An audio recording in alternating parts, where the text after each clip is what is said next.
Hey everyone, Davey here. So sorry about the delay of this video. This came out the same day as the season 1 finale of Agents of S.H.I.E.L.D., so I had to take care of that. And in between then and now, this little guy came to town called Godzilla. So I had to go see that movie and review it. But now here I am to finally talk about episode 3 of season 2 of Telltale's The Walking Dead video game. So stay tuned.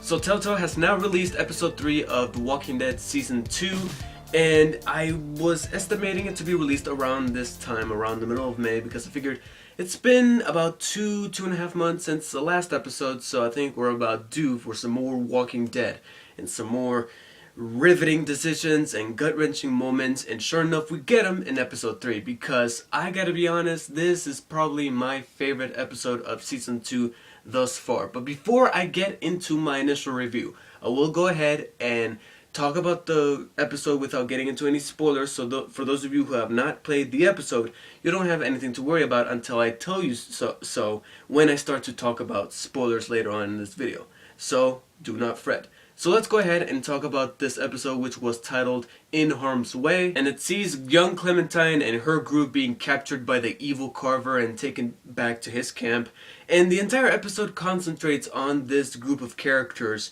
coping with the fact that they're under the surveillance of this tyrannical type of figure, and that's pretty much the overall conceit of the episode, and I loved it. I didn't think that I was going to love this episode because of some things that I started to take notice of when I started to play the episode, and as I played the episode, I started to notice that not only is there not a whole lot of gameplay in this episode, less so than almost any other episode that Telltale has released for not only season 2 of The Walking Dead, but The Walking Dead game as a whole, but also there's not a whole lot of zombie action going on. There's nothing that's very intense. But I still found myself being fully invested in these characters and seeing what they're going through as they're trying to not only survive but find a way out of this camp. The characters in this episode were really great. Like almost every character, both new, old, and some that you may or may not see from previous Walking Dead episodes in the overall franchise, all of them have their signature moment where they all have some form of way to shine and to really develop and get a good sense of whether they are good or bad, especially Carver.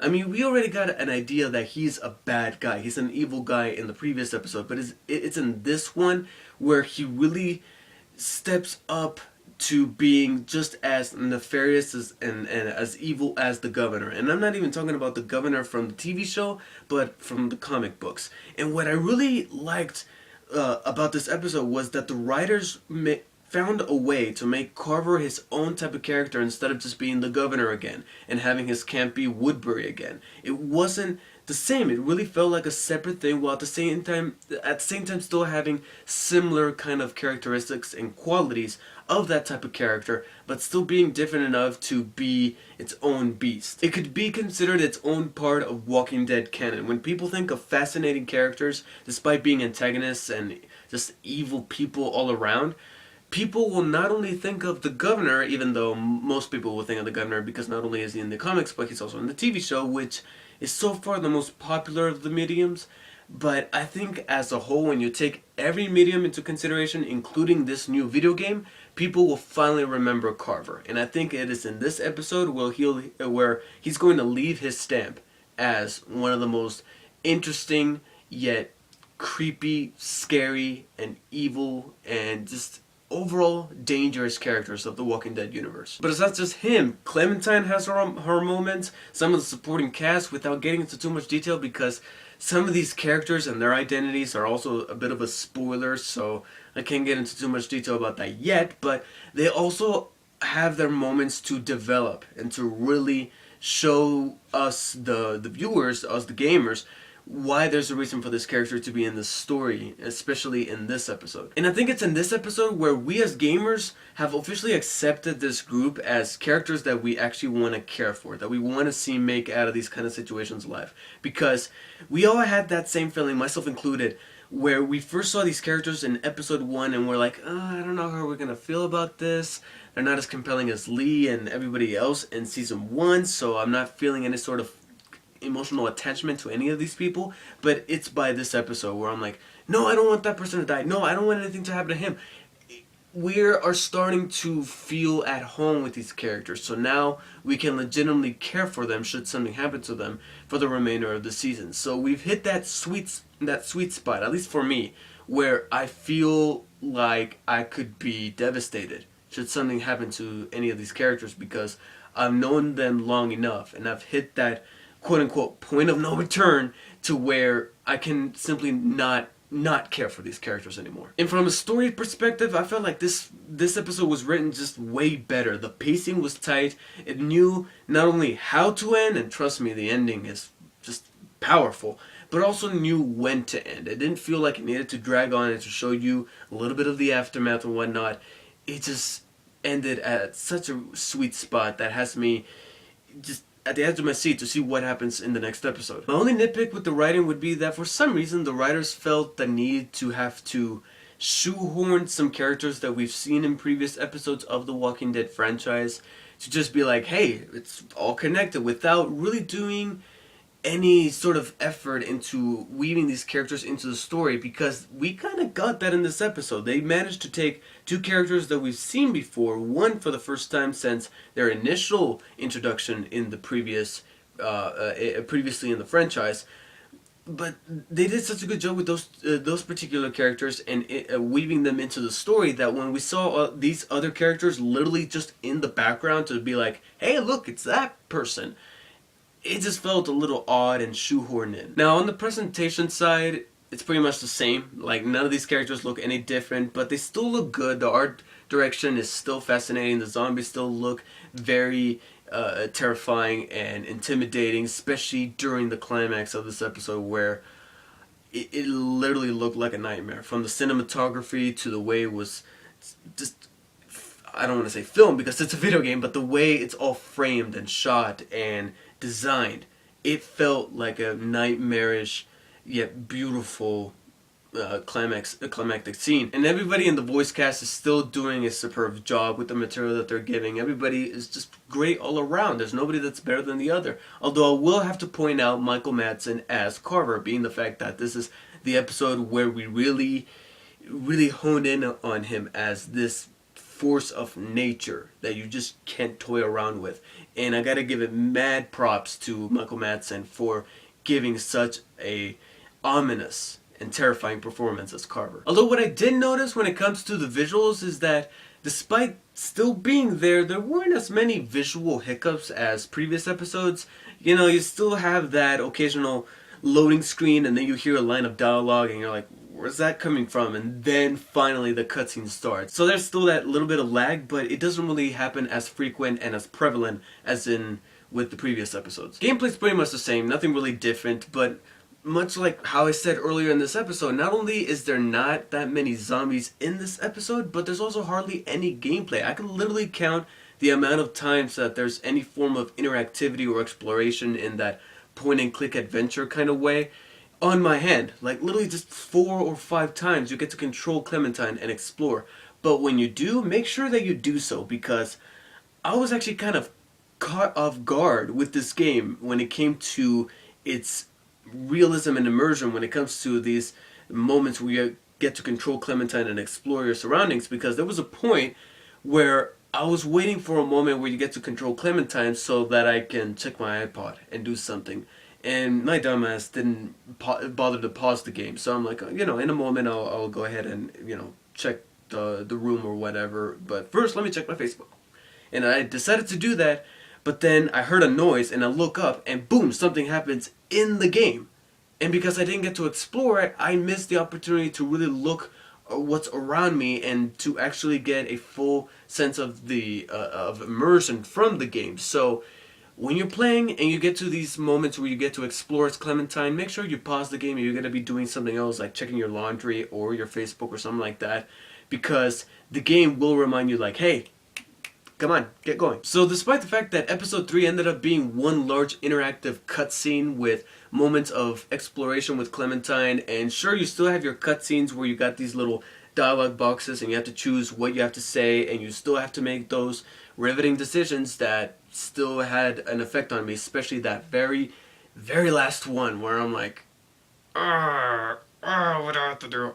It handled the character moments and the pacing and the gut-wrenching moments a whole lot better than the previous two. So for that, I give episode 3 of season 2 of Telltale's The Walking Dead in Harm's Way a 9 out of 10. So far, my favorite episode. Now considering that this is the halfway mark of the season as a whole, I really hope that we didn't peak and then the remaining 2 episodes are downhill from here. So now with that out of the way, let's go ahead and talk about some spoilers, and I'm going to try to make this as brief as possible, but there's actually quite an awful lot to talk about.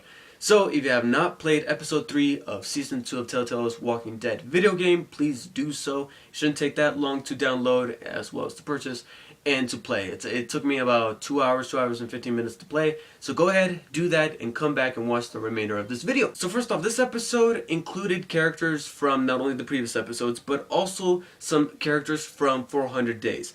And we get to see more of Bonnie, and like I said in the review portion of this video, an awful lot of characters had their shining moments to truly develop and to truly become much more likable. Not only for returning characters such as Bonnie, where she had her own little bonding moments with Clementine, but we also got to see Tavia from the ending of 400 Days. So seeing her reveals that the place that Tavia was taking taking those people that decided to go with her at the end of 400 Days, depending on who you decided to develop into becoming those type of characters that would end up going with her by the end of that bonus episode, they were taken to Carver's camp. That's pretty much what they were going, and that's how we have come full circle with that arc, and I found that immensely interesting. But that led to what was one of my nitpicks, was that we had some characters from 400 Days make appearances in this episode, but only in the form of cameos. Like, I don't know for you guys, but for me, Vince appeared at one point just to complain about a cigarette, of Tavia letting up a cigarette and walking off frame just for that. And I'm like, okay. And then, like I said, literally in the background, as she's walking by, as Clementine's walking by, you see that woman. I can't remember her name, but she has, I don't know if that's her daughter or her little sister, but they had that whole problem where they needed to figure out whether or not to shoot that girl, Stephanie, who was caught stealing. And so it's cool to see these characters in this episode, but because of the fact that they did a good job of weaving Bonnie and Tavia into this episode with some actual supporting roles, it feels a little shoehorned to just see these characters be in the background and be like, hey, look, it's that person. But out of all these characters, I really found some of the newer characters to be quite interesting. From that girl with the short hair, I can't remember her name, who, despite being just a little cliche because she is that character who's quiet in the background, and then later on when it comes to the plan, she's like, I know how to do it. It just felt like something that we have seen before in different type of genres, but still made for an interesting character. And we also get Mike, who's this character that was also at the camp and met up with Clementine and her group, and is probably going to be one of our key characters in the next episode, based on some of the next time on the Walking Dead cutscenes. But I am a little concerned that both Mike and this short-haired girl, I can't remember her name, are gonna end up just characters that are in the background and are not given much to do. I don't know, I just feel like they might end up being those kind of characters. I mean, you guys remember T-Dog from the Walking Dead TV show? He was literally just there in the background just to do like chores and stuff. And it isn't until his demise that he finally decides to do something meaningful with his life by sacrificing himself to save Carol. I really hope that these aren't the kind of characters that we're getting in the form of Mike and this other girl.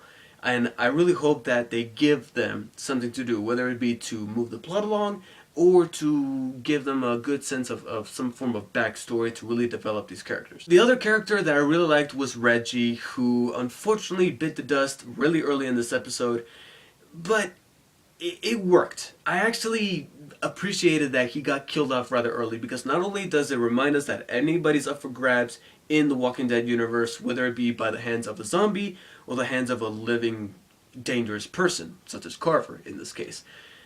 But I will admit that Reggie had he was that naive yet really optimistic person that has that kind of viewpoint, and seeing that type of character in the world where everybody's such a realist, it really, not only did it lead to some more of the more some of the more lighthearted moments in this episode. Apart from all the dark stuff, you got some moments that were very uplifting, especially that really humorous scene between Reggie and Clementine where he pats her on the head. I was just laughing hysterically during that scene. And it's moments like that where the writers handle humor well with the Walking Dead property, where they're not over the top, and they're humorous moments that make sense, that they feel like they belong here without being just over the top and in your face. But I really enjoyed Reggie's character. It's just a shame that he didn't last much longer, but I still appreciated the fact that he needed to go in order to drive that point across, that anybody could die at any second. Now, besides that point, we get to the ending, which I felt was just one of the best endings that Telltale has done for their episodes for The Walking Dead, because it just had that, not only did it have a proper cliffhanger, but there was just so much going on. Not only, like I said in my review portion, it looked amazing. It looked like a nightmare. From the cinematography to all the shots, it looked amazing. But it also had all these things where not only did it harken back to season 1, where Lee covered Clementine in the zombie guts, and then everybody else ended up doing that as well. So we got that memory of Lee still lingering around with us, and it still lingers within Clementine, being the fact that she brought it up. At least I did, controlling her. I made her say, Lee thought of that. But it was in this ending where it was just Walking Dead at its finest. We lose a character in the form of Carlos getting eaten out of nowhere. Once again, like I said, characters just can die at any second, and I love that. I love spontaneous stuff like that, but as long as it makes sense. And it did make sense in this case. But not only do we get the demise of Carlos, but Sarah goes somewhere, and I can't remember her name, but the Indian girl who is with Kenny. I don't know about you guys, but I decided to take her arm off. Alright, and that last shot of her screaming was perfect. I don't know, I know I sound morbid, but just the way that this ending was written led to so many things that has me anticipating episode 4 more so than I had anticipated any episode in season 2 so far.